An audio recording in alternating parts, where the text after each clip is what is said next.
Fox News alert, nothing will slow me down. I will never surrender. That's how Trump reacted Sunday after an armed assassin was chased off the sixth hole of his West Palm Beach golf club. Tonight, the country's wondering, how did this happen again? The last time a president was nearly assassinated was 4 decades ago.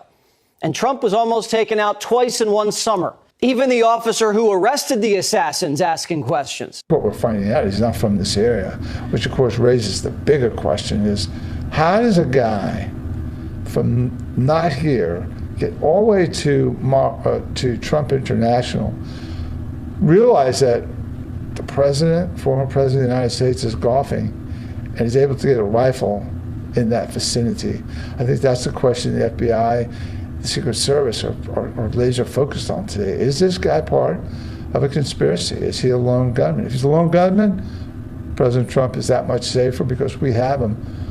But if he's part of a conspiracy, then this whole thing really takes on a very ominous tone. Trump's golf game was a last-minute decision. So how did a random out-of-towner know Trump was at that course that afternoon? There's only 3 possible answers.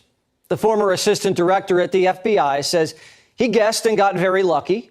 He conducted surveillance on Trump and followed him to the golf course. Or he had inside information about Trump's schedule.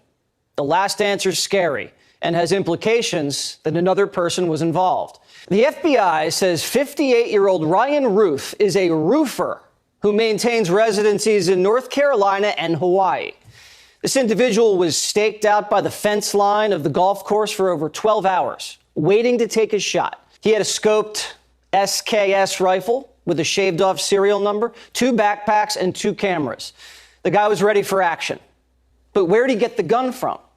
Ruth's caught more than 100 criminal charges just in North Carolina alone, including charges of possession of weapons of mass destruction, possession of a fully automatic machine gun, hit and runs, drug charges, bad checks, stolen cars. Years back, there was even a 3-hour armed standoff between Ruth and law enforcement. The FBI had Ruth on its radar. He was the subject of a previously closed 2019 tip to the FBI where it was alleged he was a felon in possession of a firearm. So the gun was probably stolen since a background check would have flagged the sale and the serial number was scratched off. And the car he was pulled over in had stolen plates. How is a roofer from out of state with $300 in his checking account and no assets to his name operating like a seasoned pro? When Secret Service agents swept the perimeter of the course, they noticed Ruth's sniper nest and they opened fire.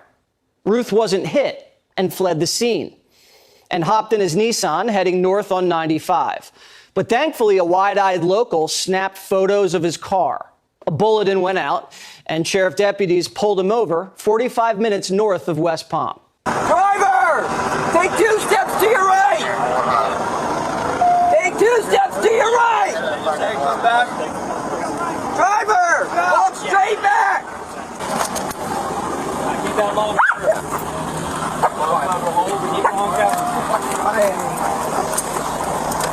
When Ruth was taken into custody, he was calm. He knew what he was being pulled over for. He took the 5th, asked for a lawyer. He was perched on the 6th hole. Trump was putting for birdie on 5. He was just 300 yards away from the former president. How is a man with a loaded rifle allowed to get that close to 45, especially after what happened in Butler? At this level that he is at right now, he's not the sitting president. If he was, we would have had this entire golf course around it. Well, because he's not, the security is limited to the areas that the Secret Service deems possible. Luckily, agents saw the barrel of Ruth's rifle peeking through the foliage against the chain link fence before Trump got to 6. But the Secret Service didn't even sweep the course before Trump teed off. They had a team 1 hole ahead of him and another agent sweeping the perimeter during the round. The Secret Service director patted himself on the back. Yesterday was an off-the-record movement, off the record. And the president wasn't even really supposed to go there. It was not on his official schedule. And so we put together a security plan, and that security plan worked. It worked because Trump's still alive. But it failed because it was too close for comfort. It's just odd that this was a last-minute decision to play golf, and the assassin was already at the course since 2 a.m. And then an agent fired rounds at him, and he escapes into a different county, only captured because a sharp citizen happened to nab pics of his plate. This is the second time in 2 months where Trump almost died because of an unsecured perimeter.